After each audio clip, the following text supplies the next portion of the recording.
Jim, good morning. Good morning to you. Thanks for participating in this webinar and being my co-host. I think we have a very nice story to tell to the audience, right? Indeed, indeed. Yeah. So let's explain the audience where we will be talking about today. So in this webinar, we will discuss how we collaborated as Arcuda and Cymerus in the development of a new drug candidate for neurodegenerative diseases. And we had some good successes there, and this enabled Arcuda to sell the assets to J&J, which is really a major achievement. The lead compound is currently in preclinical development, and of course we hope that it will advance through the clinic successfully from this point onwards as well. What we will be talking about in this webinar is the areas that we collaborated in. So this was most primarily in lead optimization and in preclinical development. And the reasons why we were successful, I think, is because we had a very good open collaboration with good communication and information sharing. I think we were quite fearless when we dove into the scientific problems, and we applied the most modern techniques and chemistries out there to deliver the compounds that we needed to finally end up with this outstanding result. And I think it was also quite essential that we could adapt to the needs that were encountered during the project, so that we could accelerate when needed and bring in the required expertise at the right moment in time, right, Jim? So I would say let's start about the beginning of the project, and perhaps Jim, you can set the scene and explain how we all got started. Yeah, in fact, every good medchem story starts with why. Arcuda was founded around the idea of addressing frontal temporal dementia, which is a fatal neurodegenerative brain disease. Tends to strike earlier than Alzheimer's and move quite a bit faster. One other distinguishing feature is that unlike Alzheimer's, where the patients lose their memory, the memory is intact, but because it attacks the frontal part of the brain, language and behavior and judgment is really the casualty of this disease. And we focused our attention on the granulin mutation subtype. And the reason we focused here is because there's a strong genetic link between deficiency in progranulin, which is the gene, is the protein product of the granulin gene.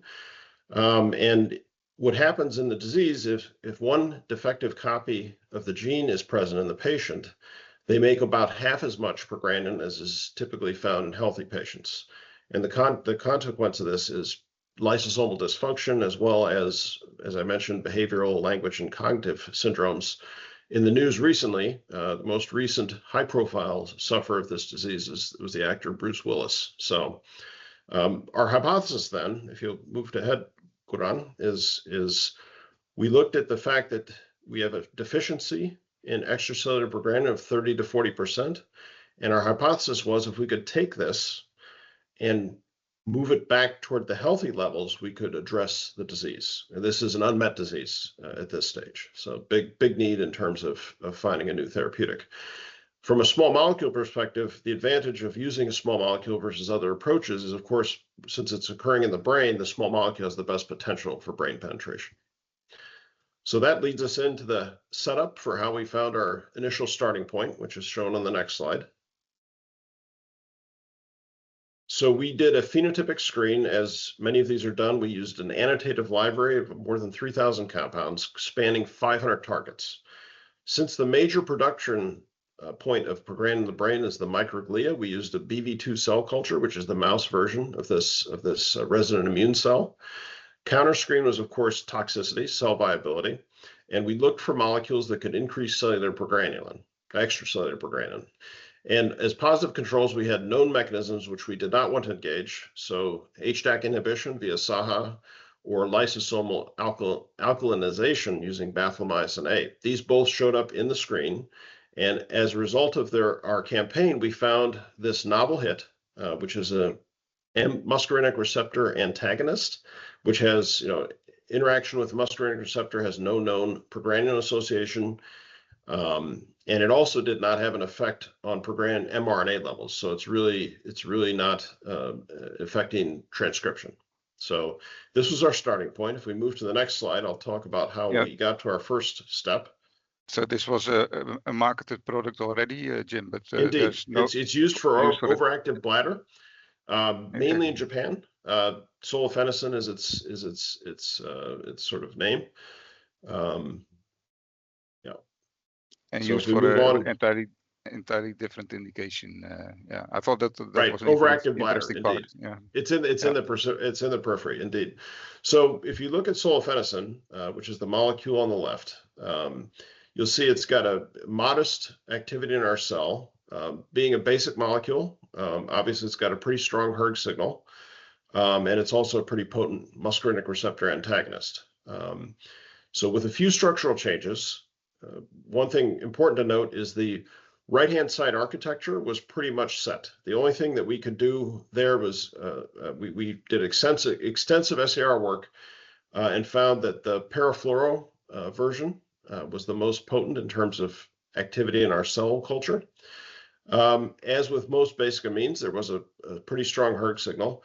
But as you can see, our initial development candidate, we were able to increase the BV2 activity to about 80 nanomolar. The hERG we reduced about tenfold, and there was no muscarinic receptor antagonism. So we do have a legit candidate for increasing progranulin. We were able to establish, if you look in the box to the right, we were able to establish a nice PK/PD relationship in non-human primates, where to achieve a twofold increase, which is what we're trying to rectify, if you recall the initial hypothesis, we're able to achieve a twofold increase in progranulin in the CSF. And this corresponded to at this level of progranulin response, corresponded to about 400 nanomolar unbound in plasma. So if you note that this is highlighted in red, if you look at 417 nanomolar and compare it to 2.1 micromolar, that's not a very big margin. But we did, given that there's no other option for the disease, we did progress this molecule quite far. We showed that the pharmacology is durable over about a week and a half duration, and with removal of the compound, progranulin levels came back down to their normal level. And we did extensive tox workup, including in vivo EKG measurements, or ECG measurements in the monkey, and did indeed a GMP synthesis in solid state chemistry. But ultimately, we opted to pursue a molecule with an improved cardiovascular safety profile. And that's going to be the meat of this talk. So we'll move on to the next. Yeah, the molecule was interesting, but this property really needed to be improved, right? The cardiovascular. Developable. Yeah, and there's two reasons for this. One, I mean, for a disease that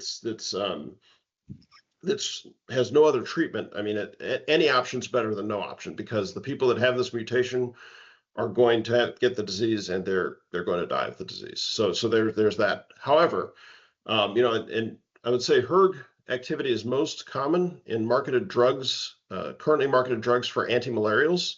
So it's always a risk-benefit question, right? So antimalarials, though, because they're only used during the exposure to malaria. So let's say you go to the jungle, it's usually a week before the time you're in the jungle and 2 weeks after. That's usually the treatment thing.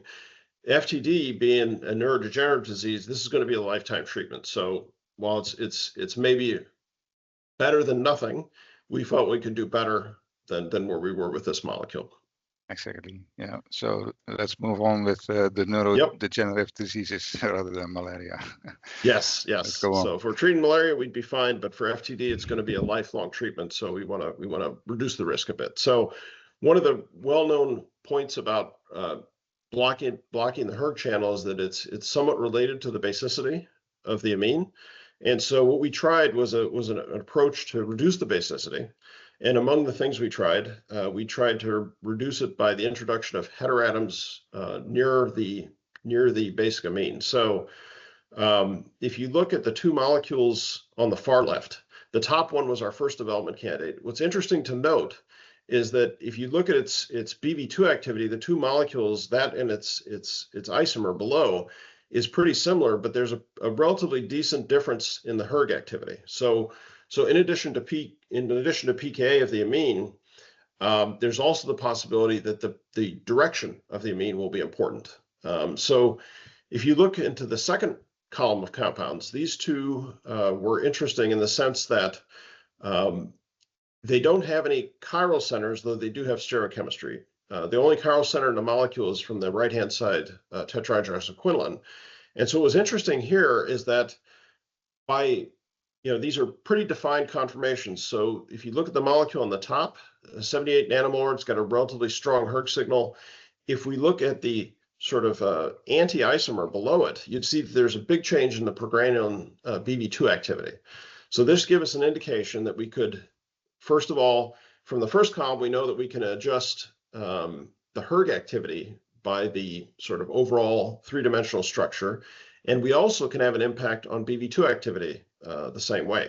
And so the question is, how can we diverge those two SARs? And so the compound in the third column, it's a kind of a singleton in the third column. It's actually a mixture of 4 compounds. Now, as you can see, by adding the additional oxygen atom, we increase the complexity quite a bit. So for a mixture of 4 compounds, we still had a BV2 signal of about 150 nanomolar, which is not far off from our starting point. And again, because it's 4 molecules, and the data we got from the second column shows us that some of these are likely to be more active than others. That was a good finding. We didn't test hERG because it was indeed a mixture. But then we pushed the hypothesis even further. As I mentioned, we wanted to reduce the pKa, so adding an additional oxygen simplifies the stereochemistry. Again, now there's a plane of symmetry. And it was pleasing to see that we did indeed have a big impact on hERG. As you can see, the molecule on the top, we reduced the hERG activity about 5-fold from the starting point. So indeed, pKa can influence hERG, but also you'll note that we lost quite a bit of progranulin activity. So that was the challenge. So could we take this molecule in the box and understand how stereochemistry influences not just our primary activity, the desired pharmacology, but also the hERG? And so let's move on to the next slide. We'll talk about the first. So we had a very clear path forward with working on this type of structures, but because of the additional chiral centers, the situation got way more complex, right? Right, and that's a great segue into the next slide. So we did appreciate, because what we knew about stereochemistry in relation to both hERG and BV2 activity, we needed to know what we actually had. And so we used chiral pool synthesis to establish the potential of the THP amide scaffold. So if you look at the scheme on the top, you'll note the commercially available material 1, which is a derivative of serine, is transformed over several steps. That stereocenter becomes the new stereocenter in the molecule at the bottom right of the scheme. So using this general approach, we were able to make all 4 isomers. And if you look across the bottom, the result was pretty interesting. 3 of the 4 isomers had pretty good BV2 activity. The 4th was a little bit less potent. And if you look at the molecule with the circle around it, the stereocenter, this molecule had a pretty decent starting point. So if you recall, our original molecule, this matches the potency of our original molecule, but with about a 3-fold lower hERG signal. So this is a great starting point and prompted additional investigation. Yep. So we quickly had to establish this synthesis to as soon as possible demonstrate which enantiomer was which. So the other way is to obtain crystal structures of these compounds, but there was simply no time for that. So exactly by just making use of our chemistry toolbox, we were able to very quickly design chemistry to demonstrate this principle. Yeah. And if you look at some of the chemistry, the first step actually is not super easy, I will say. That took some doing. But unfortunately, we were working with you guys, and we had a guy who was pretty adept at this kind of coupling chemistry. So this begs the question. So I've shown the amine in the sort of opposite the amide. If we move the amine to the position below, what would be the impact on both BV2 and hERG? That was the next obvious question to ask. So in order to answer the question, again, we want to know what we're using, and so getting a stereo-defined synthesis was critical to answering the question. So that's shown at the top here. We used a hetero-Diels-Alder approach, and what was cool about this is that the team, your team over at Samiri's Guran, they're not fearful of new chemistry, and so not only do they do the nice hetero-Diels-Alder chemistry, in order to get the asymmetric variant and know which stereochemistry you're ending up with on the amide linkage, they actually prepared the chiral ligand as well. So they're using dry glove boxes and all sorts of tools to make sure that they get the right thing. And we were able to make both ligands, so we could get all 4 stereocenters. So I really appreciate that. They dig into the literature, they find the solution, and no matter it's you have to make the catalyst ligand even. That's something that was right in their wheelhouse, and that helped us get the answer, which is shown on the next slide. Yeah, but just to recap, Jim. So having access to these exact isomers of the molecules, that was actually the breakthrough of the project, right? So indeed. So this is where the really interesting properties were created. Exactly. And variation at the other position here at the 1, 2, 3 position that didn't have much sense, right? So we did actually make it. Now the one downside to that one is that it has the potential for beta elimination retromichael. So we were less interested in that, but we did make it, and it turned out not to be a productive region of the molecule. Yeah. So, but yeah, we had those 4 amino isomers to continue our journey with, right? So exactly, and to compare with the original ones. So we have the 3 aminopyrans, which is sort of our original entree into the tetrahydropyran scaffold, and you'll see, if you compare the 4 molecules in the first column with the 4 molecules in the second column, you note that in the box stands out this molecule, which is a little bit more potent than the original development compound, a little bit less hERG signal. And one thing I'm bringing into the discussion on this slide is MDCK. So MDCK, for those unfamiliar, this is a cell line or cell based assay which looks at permeability, and it's a surrogate for what is the potential to get across the blood-brain barrier. For folks that don't look at this every day, I would say you want a relatively big number in terms of the actual permeability, and then in brackets is what we call the efflux ratio. So you want a number as close to 1 as possible for the efflux ratio in order to have maximum potential for brain penetration. So if you look at the molecules in the boxes on this slide, you'll note, first of all, the potencies are pretty good. And the MDCK and permeability and efflux are both within nice ranges for these molecules. Now, what I've shown on the slide is we made a nice step, but I think we can do further investigation and get maybe even further. Now, the downside to that, of course, is that we're starting now with molecules that have 3 stereocenters. We're going to be introducing a 4th one. Okay, so that's again, and as we've seen, the stereochemistry has an impact both on the hERG and the desired pharmacology. So we have to know what we're making. So let's show how big of a mountain we have in front of us. So if you look at one of the molecules we're interested in, this is just one example.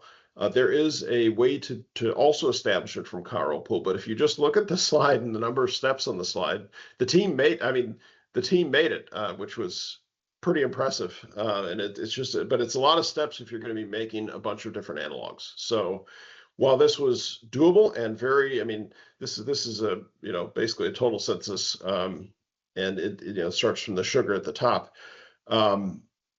We would desire to have a more streamlined methodology to be able to really blow out the SCR. You can't do this many steps and have very quick progression of individual analogs. So that was the idea was, can we develop some methodology that will still keep the stereochemistry known, but also give us more rapid access to analogs. The important thing here, though, is that 13, because we started with a known stereochemistry, we know the stereochemistry of 13. That's something your team recognized. They use this as a touch point for characterization of other analogs as they develop the new methodology. So I thought this reaction was quite interesting here. This oh yeah, rearrangement, the rearrangement. reaction. Yeah, the sigmatropic, that was pretty cool. Yes. At high temperature and still with retention of Yep. well, I'm not sure if it's called retention of configuration, but it's quite an enantioselective. So it carries over. Quite, yeah, that's the. Yeah.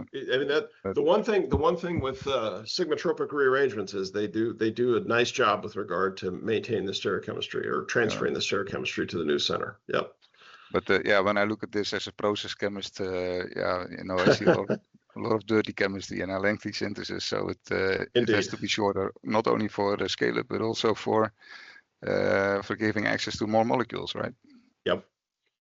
And so one of the ways that you might consider to do this is you take a key intermediate like 3 and see if you can functionalize it. This is sort of a, you know, this falls in the category. I wouldn't call it late stage functionalization because that's usually the very final molecule and then one sort of just one transformation to make new analogs. I would call this later stage functionalization. So the obvious place to start, since we're trying to make initially at least amino alcohols and their derivatives, is asymmetric dihydroxylation. And we did work on this. This was quite a bit of work. You'll see that, you know, of the 4 possible molecules, we got 3 of them. But again, you're doing this and, you know, it's not ideal for analog production because every time you have to separate 2 or more molecules, that's not ideal. So the team took on the challenge and came up with alternate possibility for getting this functional groups in place. And that was the use of oxidation chemistry. And this is, you know, used a variety of different conditions. They were able to produce either the right or the left epoxide, depending on what they used for the oxidation conditions, and pretty high yielding. And this, of course, opened the door to being able to put substituents, as shown, on the 4 aminopyran isomers. So this was very key in getting these substituted molecules. So if we move on a little bit. Working on it. Yes, here we are. And so that's great if you want to get oxygen substitution. What about other things like sulfur and nitrogen, all the heteroatoms you'd want to try out? Well, this was accomplished again from that same intermediate, this dihydropyran amide, by either making one or the other of the aziridines. And so using chloramine T, you get a certain stereochemistry, which is shown on the right. And if you use hydroxylamine and rhodium catalysis, you get the aziridine on the left. And what's important to note is that if you have the left-hand aziridine, when you do nucleophilic opening, you get what we call the less desired isomer. Conversely, if you use the tosyl substituted aziridine with the opposite stereochemistry, you get the desired stereochemistry, meaning that the amine is down relative to the amide bond. So this allowed us to get all the different analogs. So if we move on, I'll tell you how that story developed. On a small scale, yeah, rhodium is fine, and hexafluoroisopropanol, you know, we can use it, but we are lucky that we needed the other isomer, right? So, though I will say the removal of the tosyl group is its own thing, which your team made some very nice improvements on. That was not an easy nut to crack, so to speak. The removal, but also its presence was important because it created a higher melting point of this intermediate, and we could more easily crystallize it. So it actually, by using the tosylate, we could obtain this material in a very high purity and enantiomer purity. So that's indeed, that was a nice feature, and then it had to be removed again as well. Yeah, that's another challenge. Yes, indeed. Here you go. So I'm going to summarize a whole lot of SAR in just this one slide. So we looked at all the nucleophiles at all the positions, and just to give you a flavor of what those nucleophiles were, you look at the R. We covered everything from oxygen, fluorine, nitrogen, sulfur, exotic sulfur ones like the one on the far right. What's not shown on here, we also had some carbon substitutions that we did. And ultimately, after more than 200 production of more than 200 optically pure analogs in a pretty short time, I would say, thanks to the methodology development, we landed on the molecule at the bottom of this slide as our next development lead. So let's move on and talk about its characteristics. So if we compare its characteristics to the original development candidate, you'll note across pretty much every parameter, we're in much better position in terms of both potency as well as potential off-target effects. And what's very, very pleasing about this is if you look at, you see the BV2 activity were 5 nanomolar versus 82. So that's a big change. And this I didn't show it on the previous slide, but this also works across most species, right? So we're single-digit nanomolar in human, monkey, and mouse cell lines.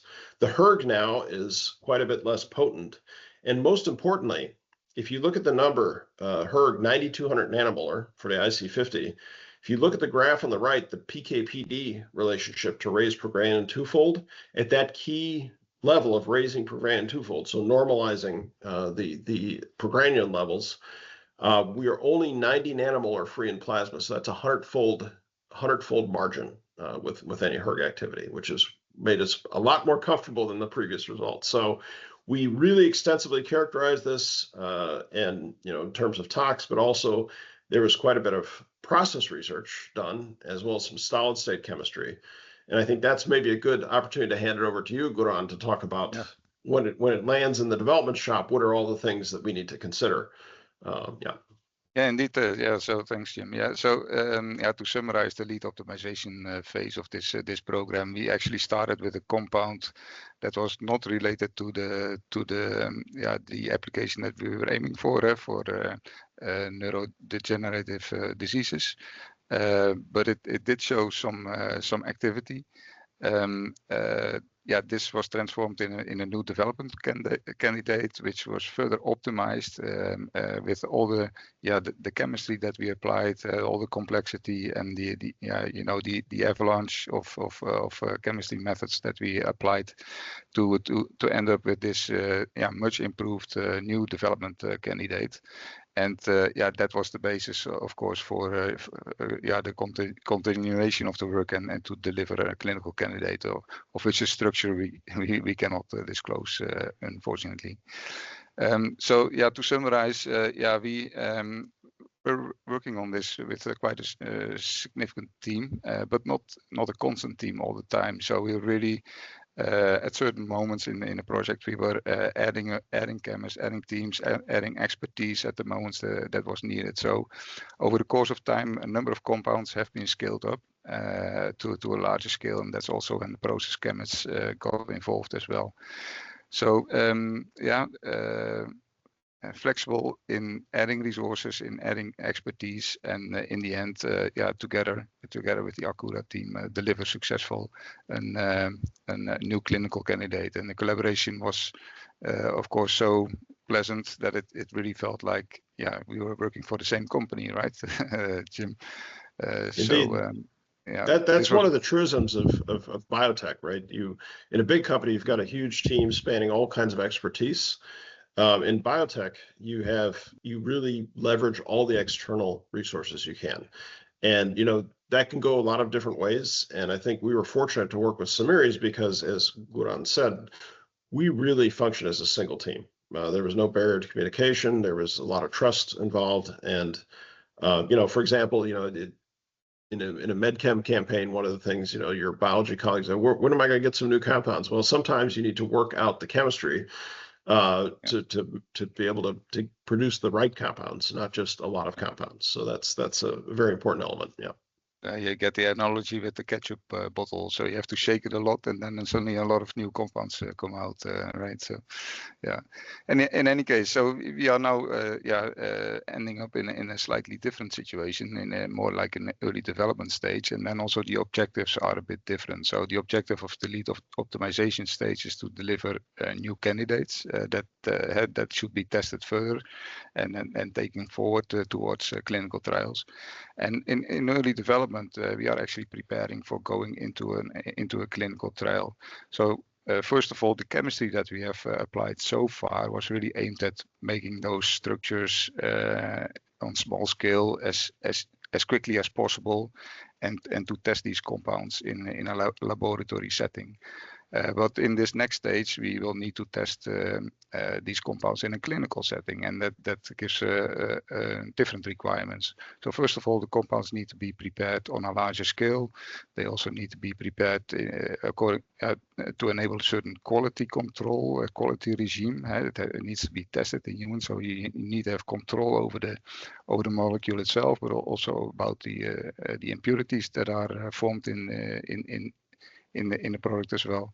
So that is a different objective for the chemistry. But at the same time, we also need to have a look at the physical form of the product. I will explain a bit more about the details there, about how this material, the drug substance, is formulated into the tox studies, and how it is formulated for the phase 1 clinical trials. Of course, you need to think about, what kind of formulation will we use. I will talk a little bit more about that later. And in the end, the tox studies need to be performed, and the data needs to be analyzed, and information needs to be generated for the regulatory dossiers that are required before you actually can start a clinical trial. So all of these services can be provided by Symeris, and it's part of our integrated approach to drug development. At the start of the closely after clinical candidate nomination, we offer these so-called developability roadmap testing services. So we're not only looking at the chemistry, but we're actually doing some physical real testing of the compound that are eventually needed for the IND filing, but that really help to select the right clinical candidate. Provided you have a number of compounds that you are evaluating at that stage, you can really make a selection of the clinical candidates based on real data that you measure that are aimed at development of the products, and to identify development risks. The advantage of doing these studies very early on, it's about chemistry, it's about formulation, it's about tox, about Ames testing, permeability, that you can actually make informed decisions about selection of the candidates, and you can also identify the risks that you may encounter during development. We have an interesting example of that in this presentation as well. So the earlier you can identify these risks, the more time you have to solve these development issues, and you still can keep your program on the planning and on the time critical planning. So first of all, the synthesis. So when you look at the clinical candidate with a view of I need to produce this compound on a larger scale, what we typically do is we do a retrosynthetic analysis. So we don't need to apply a lot of variation to the molecule anymore. This is the structure of the compound that we need to synthesize. So now we can really see for this particular compound what is now the best synthesis that we can develop to make this compound according to the quality requirements needed in clinical trials. So we generate a list of options, routes that we could apply on paper. And this is what we do with the retrosynthetic analysis, but also with generating routes with brainstorming, and also based on the knowledge that we have in the company. And then we are ranking the routes and making sure that the most attractive routes are selected for further investigations. So typically for scale up, you need short routes, convergent routes, and you would like to have a good control over the stereochemistry. That's an absolute requirement, especially for this molecule. So it should be effective, and there should be no stereo deterioration over the synthesis. And the cost aspect is here also very important. We will be looking at the availability of the starting materials and the reagents, at the feasibility of the chemistry on scale, potential CMC aspects, like can there be impurities be formed, yes or no, safety constraints, and perhaps also some third-party intellectual property rights are taken into account as well. So the advantage in this project is that we had a lot of information available already at an early stage, and we could apply this in this project. So as a process chemist, what I would first do is think, well, if I do a retrosynthetic analysis, is probably this amide bond is a bond that I would produce very late in the synthesis. This would be one of my final steps of the synthesis. But based on the knowledge that we had, we opted for a different approach, and that we did a late functionalization here of this part of the pyrene ring. So we actually, based on that information, avoided a lot of time delays because of issues that we would have encountered if we would do this amide bond formation later on, because we knew that this was a complicated step.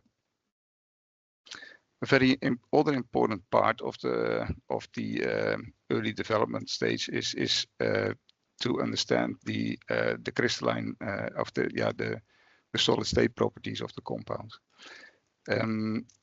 It is advisable to certainly if the compound can be crystallized to use a crystalline form of your drug substance in a clinical trial.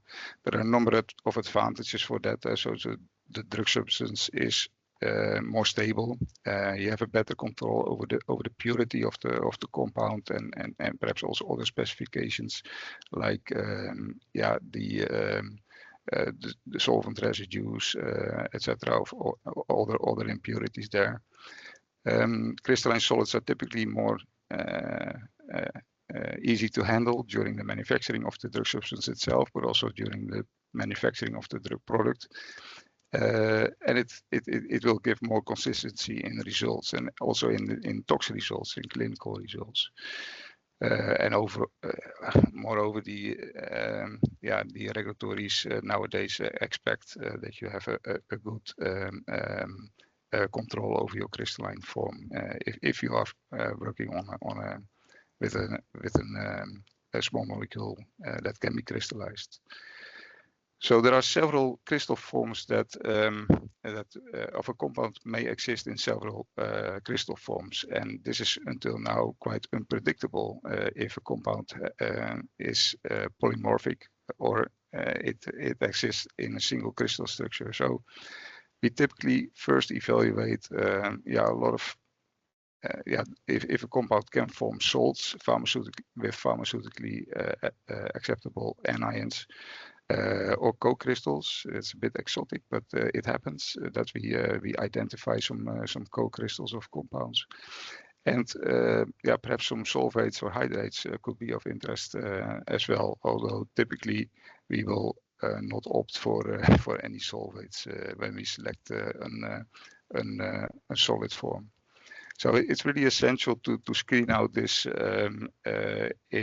in an elaborate way, because it is important that you can demonstrate control, and that you always are working with the same polymorph in your studies, or at least that you have good control over the polymer, that you know what you have in your solid. Because every different form can have different solubility properties and dissolution characteristics, and this has a large impact on the bioavailability of the compound, and that can impact the results of your tox program or your clinical trial. So it's really essential that you know what type of crystal form you have in your hands when you're working with a new molecule. So typically, with only small amounts of material, very early on in the development stage, we screen out the conditions in which crystals can be formed. With a high throughput XRPD machine and some lab automation, we perform many crystallizations to identify new crystal forms, and once we have these forms, we can further investigate them and make a selection of which of the forms is the most suitable. I will, in view of time, go quickly further to the formulations. So what formulations are typically used in clinical trials? I think most often the most often used formulations are based on capsules, oral solutions, suspensions, and occasionally also tablets are used as well. I think here, Jim, it was most desired to work with capsules and to try and see if we can use the neat API as a defined crystalline form in a capsule and apply this in a phase 1 clinical trial.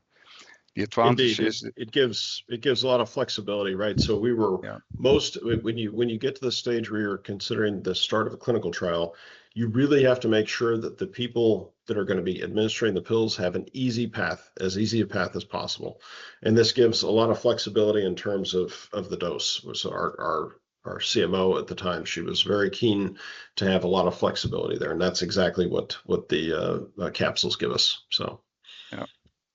Yes, so indeed, and there's a number of other advantages that I will not summarize further, but people can read.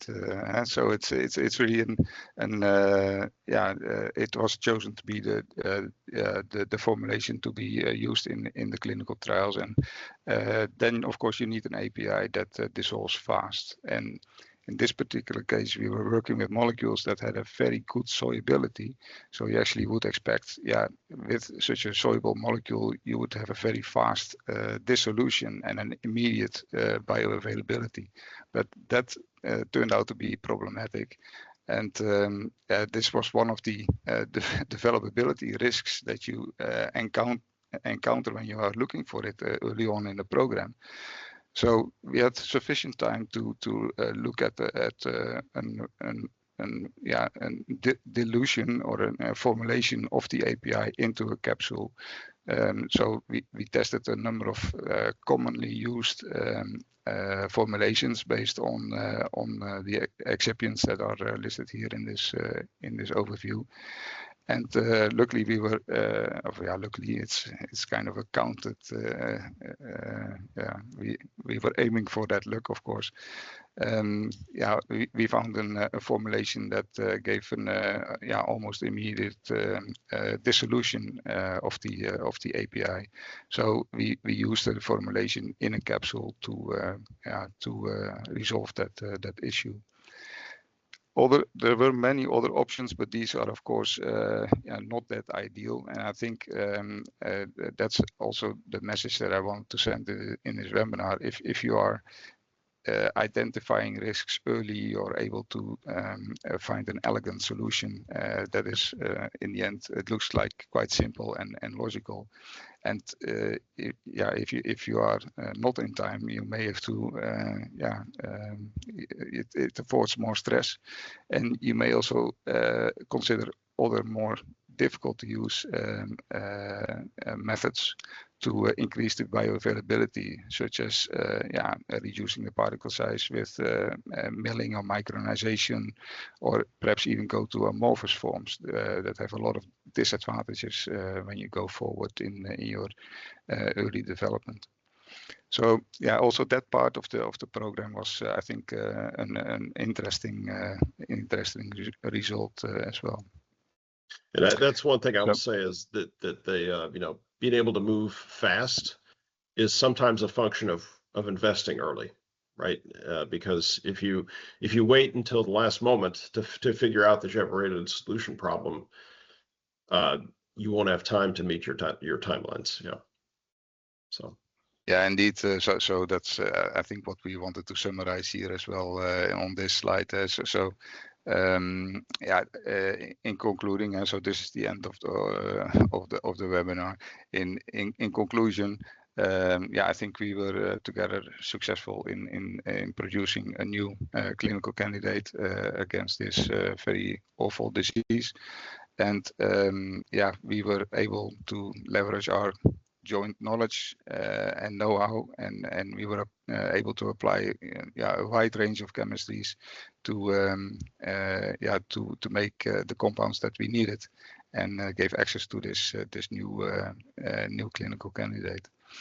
So we had a lot of synergies in the project as well when we came from lead optimization going into early development, which really helped producing larger quantities of materials at very, very short times, so that we could keep the program on track. And finally, when we take this integrated approach to drug development, it really leads to a better evaluation of the clinical candidates, and you can very early on identify some development risks that you can resolve while still being very fast in delivering a new compound. So I think this is our story, Jim. Thank you for co-presenting with me, although I think you did a lot of the groundwork in the beginning. Katie, over back to you. And thank you both. Thank you, Goran and Jim, for your insights and for the discussion. Hopefully our attendees have found it really enlightening. So I'd like to move on now to the Q&A part of our webinar. So as a reminder, you can enter your questions via the Q&A panel in the webinar, which should be at the top of your screen. And the more questions, the merrier. So first question for you both is, how do you handle the tension between moving fast in early development and taking the time needed to genuinely understand a tox signal before it becomes a clinical problem? So maybe I'll grab this one. So I think the key to being able to resolve the tension is doing as many things in parallel as possible. And that really speaks to what Goran said about investing early. So while you still have the opportunity to make changes to the molecule, you're already evaluating some of the risks. And I will say, the tox risk, we always took the approach of in vivo veritas. So we really want to see what's happening in the animal. Having a good synthesis, which Goran's team was able to provide, gives you the ability to scale up quickly. I'm not even talking about clinical material. I'm talking about just to get in animals and make sure that the tox is where you think it is. And we did not bet on just one single compound, right, Jim? So we had a number of compounds that we were evaluating, yes. not all in parallel, but more like cascading. And while selecting one lead compound, we were continuing the work and produced another one. Yep. We were very aggressive about scale-up decisions. Yeah, that's another element. And again, we can't do that without a good synthesis. So that's where that feeds into the ability to move. Yeah. Thank you both. The next question is around AI. So with AI and machine learning being applied to tox prediction, have either of you seen this meaningfully change a go, no-go decision, or is it still largely a hypothesis generating tool at this stage? So I'll address it from the medchem angle. So prediction is it's part and parcel of what we do, but ultimately you're only as good as your data set. Since every molecule is unique, you can use some predictive software or techniques to look at potential problems, but ultimately you have to see how it's going to perform in cells and then ultimately in animals. So if you look at the hERG, you say the predictive software will say you've got a basic mean of pKa. This is probably going to have a hERG signal. Sure, and indeed it does have a hERG signal. But the important thing to know is what's the margin between that potential tox effect and the pharmacology you want. And that's something that I showed in the how we thought about this. It really depends. What is the plasma concentration? Where you're seeing the pharmacology you want. That's how you think about a margin, not just, well, you could have a problem. Ultimately you have to generate the data.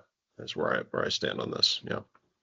And that same applies to the development space as well. Of course, there's some predictions you can do also without AI on the compound properties. But until so far, it's still impossible to predict all the possible crystalline forms, for example, in which a drug substance can exist. Or to predict solubility issues that we encountered in this project. So in the end, it's still you have to make the compounds and test the compounds, and yeah, that's the standard still today, that you make your decisions based on real measured data. But there is of course the higher efficiency if you can also apply predictive tools. And to be fair, if you think about the basic amine, it was a salt form. One of the options for basic amines as a salt you have, for example, a hydrochloride salt or a methane sulfonate salt. So that's the methane sulfonate, based on the preponderance of data, generally has a little bit better solubility characteristics than a hydrochloride. However, because it's a methane sulfonate, you carry an additional known risk for potential genotoxic impurities as part of the synthesis. So if you balance those two things, that's where the prediction part happens, is you say, well, if all things are equal and they look pretty similar, I would go with the HCl salt rather than the methane sulfonate, for example. Yeah, I'm really tempted to dive into this a bit more detail, because hydrochloride salts can also be very hygroscopic. Yes. So I'm not sure how much time we have, Katie, but we could continue for another hour, I think, about this topic. Easily. Yes, a whole potential topic in itself, I'm sure. So another question has come in related to the need of identifying a lead. So when you're exploring complex stereoisomer mixtures, such as those presented today, instead of developing a well-defined synthetic route to control isomerism via synthesis, would you consider chiral chromatography and electron diffraction to potentially shorten timelines or avoid putting substantial effort in a synthesis early in the lead identification? So that's actually a really great question. And indeed, that initial hit was a mixture of compounds. We did do chiral chromatography, and there are two things that will slow you down using this approach. One, if you have to do chiral chromatography every time you make a compound, get 4 isomers and separate them, that actual process takes quite a while. I've done not a small amount of chiral chromatography in my life, and just getting the method developed to separate all the isomers is a challenge. So imagine making 200, instead of making 200 stereopure compounds, you now have to make 800, and each one of those 800 has a very lengthy chromatography step. So for initial sort of assessment, it's fine. And I will say the molecule that was the mixture of 4 that started this whole discussion, that one initially, they tried, the people who were working with for that specific molecule, they tried for 4 weeks and were only able to separate compounds. So it depends. So I think it's always context dependent, but in this case, because we're working with Samiris and they have very good synthetic expertise, and they were able to solve the problem quick enough that it actually was a non-issue for us. Yeah, and ultimately paid dividends later on. I think, Jim, also, if you do chromatography, you do not always know which enantiomer is which, right? So you have 2 different enantiomers, but which one is the R and which is the S? And of And course, it's true. It's true. You can use some spectroscopic techniques to try and sort that. But again, I was I'm a very old. I got my PhD last century, so we actually did get a crystal structure of the molecule we talked a lot about today, just to make sure. Even though we were certain from the synthesis, we still got a crystal structure at the later stage. Yeah.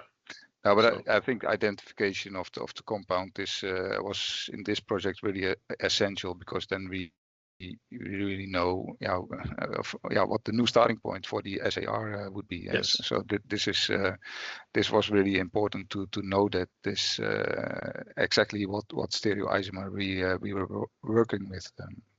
Yes, indeed. Yeah. Thank you both.